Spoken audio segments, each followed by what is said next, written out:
The colony was bright, full of light and metal towers, but in its lower levels there was only dust, rust, and forgotten people. Among them lived a young man, nameless to most, known only as the stable worker. Every day he woke before the sun lamps rose. His hands smelled of smoke and dirt. His bed was a broken mat in the corner of the beast stables. The air there was always hot, heavy, and full of sparks. For it was not normal animals he cared for, but ancient alien creatures, the beasts of fire. The beasts were massive. Their skin was dark stone, glowing with cracks of red light. Their eyes burned like molten metal. They were caged deep under the colony, behind energy walls, guarded by soldiers with plasma guns. People said these creatures were weapons from the old wars, weapons too dangerous to be free. But to the worker, they were not only monsters. They were his duty. Day after day, he cleaned their cages. He carried buckets of heat-resistant food, a mix of minerals and burning fuel. He scraped the walls black with ash. He wiped the ground where sparks fell. When the beasts roared, the whole stable shook, but he never ran. No one noticed him. No one said his name. The guards laughed when they saw him covered in ash. A rat, they called him. A shadow. To them he was nothing, less than the beasts he served. Yet he never complained. He did his work in silence, watching the beasts of fire with tired eyes. One evening, when the colony above was full of music and light, the stable was quiet. The worker sat near the cage of the largest beast, a monster the size of a ship. Its chest glowed like a burning furnace. Its breath was smoke and flame. The worker spoke softly, though he knew no one listened. "You are trapped, just like me," he whispered. "You were made for more than this." The beast did not answer, of course. It only stared with molten eyes. But in that moment, the worker felt something strange, like the beast understood. Days passed. Weeks turned into months. The worker's back grew weaker, his hands harder. But the beasts began to change. At first it was small. When he entered, their eyes followed him. When he fed them, they waited, calm, though they had never been calm before. When other guards came, the beasts roared and fought. But when the worker was near, they grew silent. The guards noticed. "Strange," one said. "Why are they quiet with him?" "Because he smells like ash," another laughed. "They think he is one of them." But the truth was deeper. One night, while cleaning the floor, the worker heard a sound. It was not a roar. It was a whisper, soft like burning coal. He froze. The beast closest to him was staring. Its mouth did not move, but the sound filled his mind. "Name," the whisper said. "What is your name?" The worker dropped his brush. His heart raced. He looked around, but no one was there. Only him and the beast. He swallowed. His lips trembled. I have no name," he said. The beast's eyes glowed brighter. For a moment the whole stable was red with firelight. Then the whisper came again.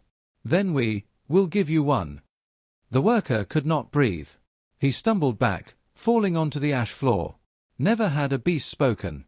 Never had one lowered its burning head. But now, before his eyes, the massive creature bent down. Its molten eyes closed. Its fiery body touched the ground. It bowed. The other beasts stirred in their cages. One by one, their roars fell silent. Their flames dimmed. Their heads lowered too, until every beast of fire in the stable bowed toward the same boy the guards called a rat. His chest tightened. His body shook. He could not understand what was happening, but deep inside, something awoke. A spark, small but powerful, like the beginning of a storm. Above, the colony continued its endless life. The rich laughed in tall towers. Soldiers guarded shining streets. No one knew what was happening in the stables below. But in the darkness, in the heat, the lowest of workers stood frozen as ancient weapons knelt before him. He wanted to run. He wanted to scream. But he could not move. The fire beasts waited. They did not rise. They stayed bowed, like soldiers before a king. The worker's heart beat like thunder. For the first time in his life, someone, or something, had seen him not as dirt, not as shadow, not as nothing, but as a master. And in that silence, in the glow of living fire, he knew one thing. His life would never be the same again. The next morning felt different. The worker's body was tired as always, but his heart carried a weight he could not explain. He remembered the fire beasts bowing, their burning heads lowered to the ground. He had not dreamed it. The ash marks on the floor showed where their flames had touched. But when the guards came for inspection, the beasts were calm again, silent and still. None of them spoke. None bowed. The worker kept his head down, acting as if nothing had changed. Still, inside, he could not forget. That night, as the stables grew hot with the glow of cages, the whisper returned. "Child of Ash," the voice said inside his head. "Why do you hide?" The worker froze, his broom falling from his hands. His chest filled with fear. You can speak," he whispered. The beast's molten eyes burned brighter. Its voice shook the air though its mouth did not move. "Not speak. Remember. We remember. You are chosen." The worker shook his head. "No. I am nothing. I am no one. I am just a stable worker." But the beast lowered its head again, the flames around its body dimming like a bow of respect. And then the others stirred. From every cage, whispers rose, filling the stable like a storm of voices. "Chosen! Chosen! Chosen!" He covered his ears, but the voices were not in the air, they were in his mind. His knees gave way, and he fell to the ground, breathing hard. From the shadows above, 2 guards noticed the beast's strange calmness. One of them frowned. Why do they listen to him? The other spat on the floor. He spends his life in ash. Maybe they think he is one of their kind. But as days passed, the truth became harder to hide.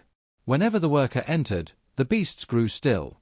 Their fire dimmed, their roars quieted. When other men came near, the beasts roared and struck the cages with burning claws. The guards began to whisper. "This is not normal. He is cursed." No, worse. He is connected to them. The worker felt their eyes on him, sharp and cold. Men who once laughed at him now stepped away, their hands near their weapons. He had been invisible before. Now, he was too visible. One evening, the captain of the guards came down. A tall man in shining armor, his face hard as stone. "You," the captain said. "Step forward." The worker obeyed, his hands trembling. The captain nodded toward the cages. "The beasts grow wild. They fight us, but they calm with you. You will test this. Open the cage." The worker's blood froze. "The cage?" "Yes," the captain said coldly. "If you are nothing, then the beasts will burn you. If you are something, we will see." The guards laughed nervously. Some looked afraid. Slowly, the energy barrier fell, and the air grew heavy with heat. From the shadows, one of the largest fire beasts stepped forward, its body glowing like a living volcano. The worker could not move. His legs shook. His heart raced like thunder. The captain's voice cut through the silence. "Go." Step by step, the worker entered the cage. The heat burned his skin. Sparks fell around him. The beast's molten eyes locked onto him, and its chest rumbled with fire. Then, silence. The beast lowered its head. The ground shook as its massive body bent down, bowing once again. Gasps filled the stable. The guards stepped back in fear. The captain's eyes widened, his lips tight with anger. The beast did not bow to the guards. It did not bow to the captain. It bowed only to the worker. The worker's hand shook. His mind screamed at him to run, but something deeper told him to stay. Slowly, he lifted his hand. His fingers reached forward and touched the beast's burning skin. Instead of pain, he felt warmth. Not the heat of fire, but the warmth of life.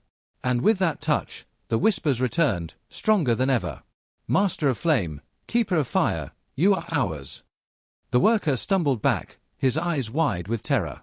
The guards shouted, some raising their weapons, but the beast roared, a sound that shook the entire stable. The air turned red, flames dancing across the walls. And yet, not a single spark touched the worker.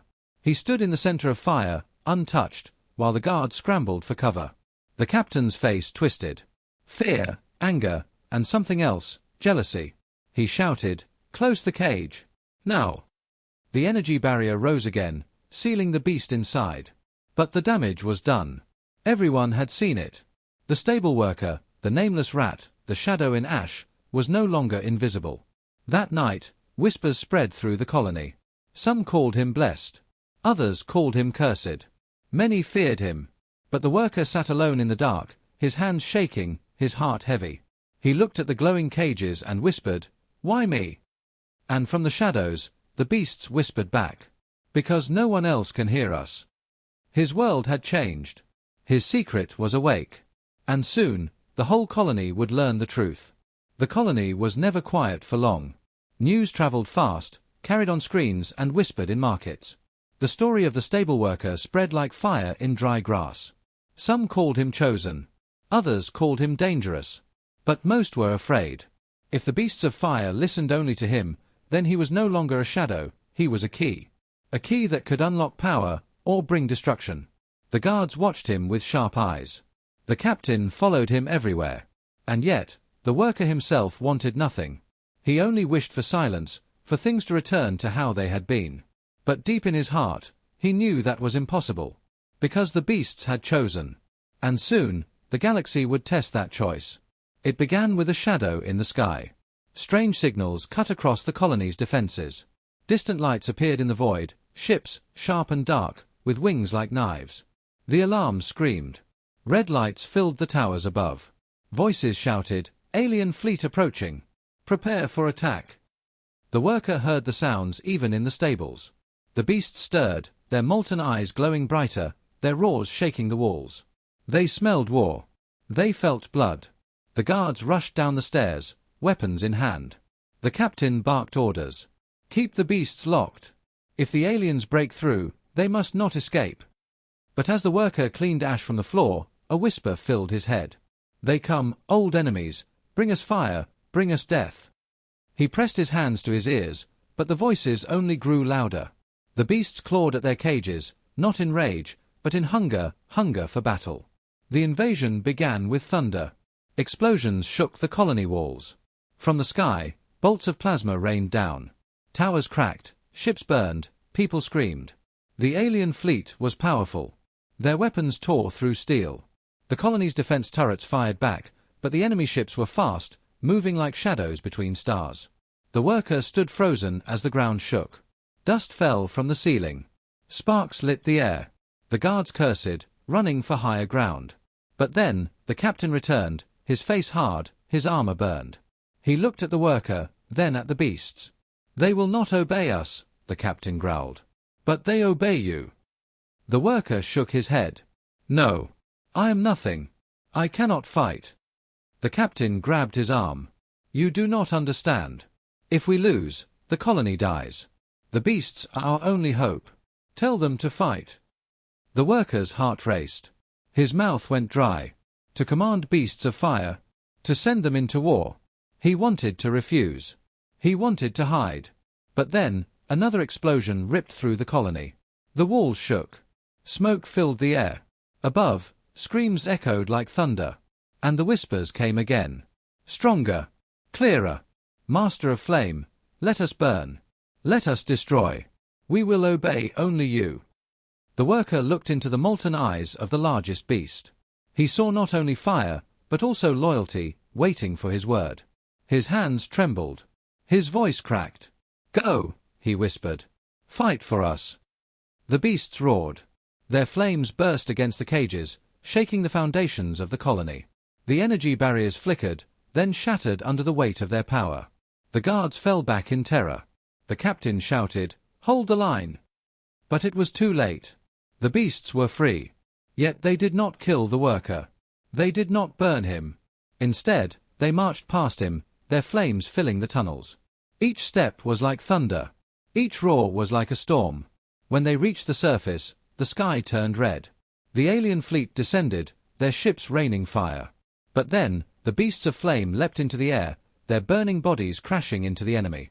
One beast wrapped its claws around a ship, tearing it apart in a storm of sparks. Another spat fire so hot it melted steel. The sky became a battlefield of smoke and flame. The people of the colony watched in awe. The guards who once mocked the worker now stared with fear and respect. For it was not their captain who commanded the beasts. It was the lowly stable worker. He stood at the gates, watching the chaos. His chest ached, his legs weak. He had not wanted this. Yet it was happening because of him. The whispers filled his mind once more. "You lead, we follow. You command, we obey. Together, we burn the stars." The alien fleet began to fall back. Their ships, once sharp and dark, broke under the fury of living fire. The colony shook with victory, but the worker did not feel triumph. Instead, he felt fear. Fear of himself. Fear of the power he held. Fear of what would come next. Because as the last alien ship fled into the void, the beasts returned. They knelt before him, their flames dimming, their molten eyes calm. The guards whispered among themselves. The captain clenched his fists. And the worker, standing among ash and smoke, realized the truth. He was no longer a shadow. No longer invisible. The colony had seen his power. The galaxy would hear of it. And soon, others would come, not only enemies, but also those who hungered for control. The beasts had awakened. The war had begun. And at the heart of it all stood a boy who once had no name. The colony was covered in smoke. Towers cracked, streets burned, and the air smelled of ash. But the people were alive. They were alive because of the beasts, and because of the worker. No one could deny it. The guards had seen. The captain had seen. The beasts had fought, not for the soldiers, not for the leaders, but for him, the stable worker who had always been nothing. Now, he was something. Something dangerous. Something powerful. The people whispered as he walked the lower halls. Mothers pulled their children away from him. Merchants closed their shops when he passed. Some bowed their heads in respect. Others spat at his feet. To them, he was not human anymore. He was the one who spoke to fire. The worker kept his head down. He wanted no glory. No eyes staring at him. But there was no going back. The fire beasts followed his every step. Even in their cages, their eyes burned only for him. The colony council met in a great hall above the stables. The leaders sat in high chairs, their robes clean and bright, their faces pale with fear. The captain stood before them, his voice sharp. "The beasts cannot be controlled by us," he said. "But they obey the boy. Without him, the colony would already be ash. We must use him." "Use him," one councillor hissed. "He is dangerous. If he turns against us, the beasts will destroy everything." "Then we control him," another replied. "Give him orders. Force him to fight for us." The worker stood at the edge of the hall, silent, his hands shaking. They spoke about him as if he were not even there. Finally, the captain turned to him. His eyes were cold. "You. Step forward." The worker obeyed. His heart beat fast. "There is no time to waste," the captain said. "The alien fleet will return. They will come with greater force. When they do, you will command the beasts. You will send them to war." The worker's mouth went dry. I cannot command them like soldiers. I am only—" The captain cut him off. "You are their master. You cannot deny it. So you will obey us, or we will put you in chains." The councillors nodded. Guards raised their weapons. The worker felt his chest tighten. He had no choice. That night, the colony prepared for the next attack. Cannons lined the towers. Ships readied their guns. But all eyes were on the stables. The worker stood before the cages, sweat dripping from his face. The fire beasts roared, their flames shaking the ground. They could sense war. They could smell blood. He closed his eyes and whispered, "Please, do not let me fail." Then he stepped forward and spoke louder, his voice trembling but clear. "Beasts of fire, hear me. The enemy comes to destroy us. I ask you, fight for us again. Protect this place. Protect these people." The ground shook. Flames burst against the cages. The whispers filled his head like thunder. "We obey. We burn. We fight for you." With a roar that shook the sky, the beasts broke free once more. The enemy came at dawn. Their ships filled the sky, black against the light. Plasma bolts rained down, tearing through metal walls. The colony shook. Soldiers fired their weapons, but the enemy was too strong. Then, from the smoke, the beasts rose. Their bodies glowed like burning mountains, their roars louder than cannons. The worker stood at the front, his hands lifted. For the first time, he did not wait for the beasts to act on their own. He gave his first true command. "Strike the sky," he shouted. The largest beast leapt into the air, its wings of fire spreading wide. It slammed into an enemy ship, tearing it apart in a storm of sparks. The others followed, spitting flames, smashing steel, burning everything in their path. The enemy screamed. Their ships fell like broken stars. The sky turned red with fire. The worker's fear was replaced by something new, strength. He saw the beasts obey him, not by chance, but by will. With every word he spoke, they moved. With every command, they fought. "Protect the walls," he shouted. The beasts circled the colony, their flames forming a shield of fire. "Strike their engines," he cried. The beasts dove into the enemy fleet, burning their ships from within. The colony shook with victory. The people cheered from the towers. The guards lowered their guns. Even the captain stood frozen, his face pale, as he watched the boy command living fire. When the battle ended, the ground was covered in ash and broken metal. The alien fleet was gone, burned to dust. The beasts returned, their flames dimming, their eyes glowing calm. One by one, they knelt before the worker. The people watched in silence. No one spoke.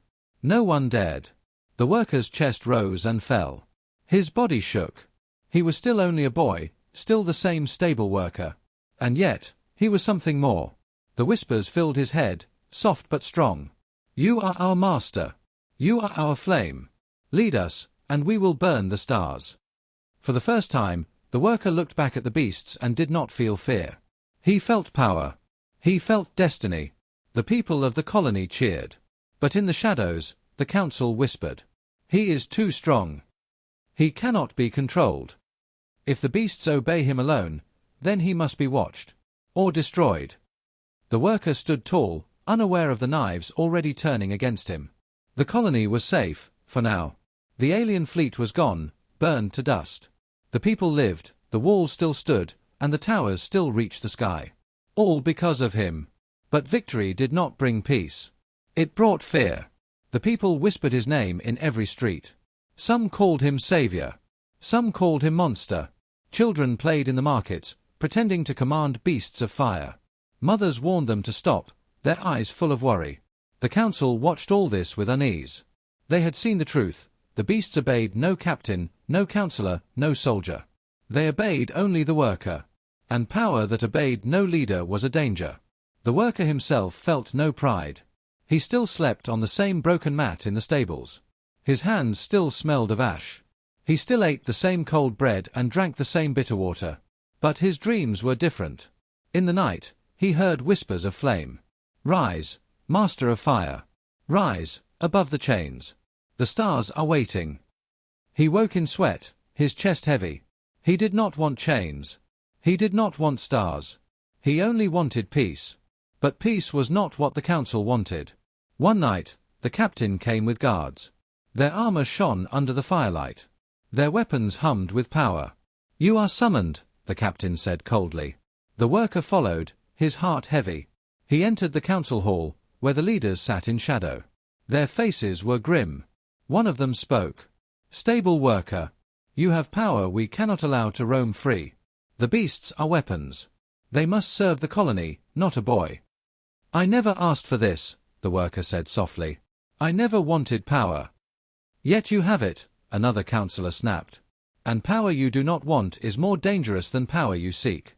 You will obey us, or we will take that power from you." The worker's voice shook.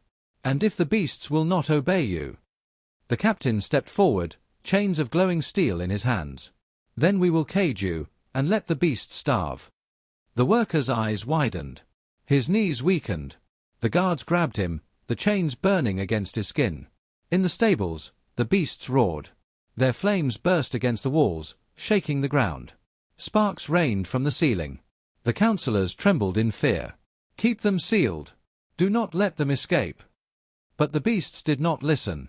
Their molten eyes glowed brighter than ever. Their roars shook the colony like thunder. And then, as the chains tightened around the worker's arms, one of the cages shattered. A beast burst free, flames pouring from its body like a river of fire. Guards screamed, their weapons useless.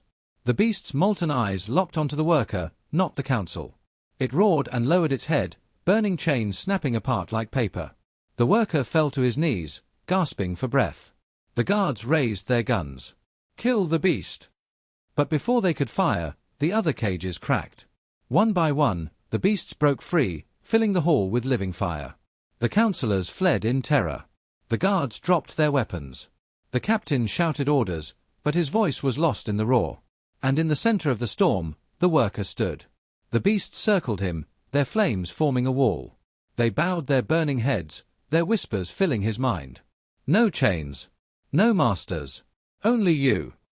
The worker looked at the counselors hiding in the shadows. His chest burned with anger and sorrow. You feared me, he said softly. Even after I saved you. You would rather see me chained than free. The captain glared. You are too dangerous. With you, the beasts will destroy us. The worker's voice grew louder. No, without me, they would destroy you. But you could not see that. The flames rose higher. The ground cracked. The counselors fell to their knees, begging for mercy. But the worker turned away. He did not command the beasts to kill. He did not command them to burn. Instead, he whispered, "Protect me." The beasts roared in answer, their flames dimming but their loyalty shining bright. That night, the worker left the council hall. Behind him, the leaders cowered in silence. Before him, the beasts followed, step by step, like an army of fire. He had been a shadow once. A nameless rat in ash. But now, even the council could not deny it, he was more than a worker. He was a leader. Yet his heart was heavy. He did not want crowns. He did not want thrones. But he had no choice. The price of power was loneliness. The price of power was betrayal. As he walked back into the stables, the whispers returned. The colony fears you. The council hates you. But we are yours. Always yours. The worker sat in the glow of flames, his eyes staring at the dark sky beyond the walls. He knew more enemies would come. He knew more battles would rise. And now, he also knew this, the greatest threat was not only outside the colony, but inside it. The colony did not sleep that night. Flames still glowed on the horizon, the sky filled with smoke. People whispered in every street, their voices trembling. They spoke of the worker. The boy who had been nothing. The boy who had no name. The boy who commanded fire. Some called him savior. Some called him monster. But all agreed on one thing, he was no longer just a worker. In the stables, the beasts rested, their flames calm, their bodies glowing like coals in the dark. Around them sat the worker, his back against the cold wall, his eyes staring into the firelight. He felt heavy. Heavy with fear. Heavy with power. Heavy with choices. He whispered to himself, "Why me? Why not someone else?" The whispers of the beasts answered, "Because we see you. Because you are not blind. Because you carry the flame."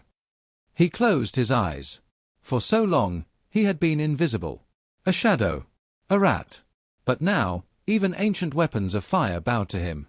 And still, he did not know who he truly was. The next day, the council called him again. Their faces were pale, their voices soft with fear. "Stable worker," one said, "the people look to you now. The beasts bow only to you.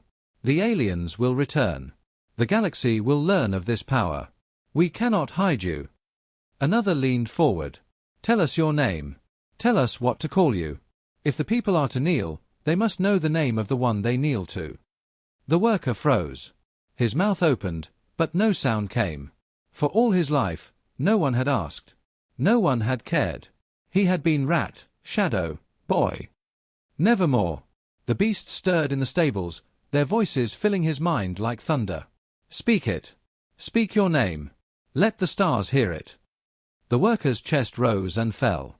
His heart pounded like a drum. Slowly, he stood, his legs shaking but strong. "I am no rat," he said. His voice was louder than before, steady, sharp. "I am no shadow. I am no nameless boy." The ground shook as the beasts roared, their flames rising high. "My name," he said, his eyes burning with fire, "is Kale." The word echoed through the hall, through the colony, through the stables filled with flame. And as the sound faded, every beast of fire lowered its head. One by one, they bowed. Their molten eyes closed. Their flames dimmed in respect. The people gasped. The councillors trembled. For the first time, the boy had spoken not as a worker, but as a leader. From that day forward, the colony was never the same. When enemies came, the beasts rose at Kale's command. When fear spread, his voice calmed the people. When whispers of rebellion reached his ears, the fire reminded them why they should kneel. The guards who once laughed now stood silent. The councillors who once plotted now lowered their heads.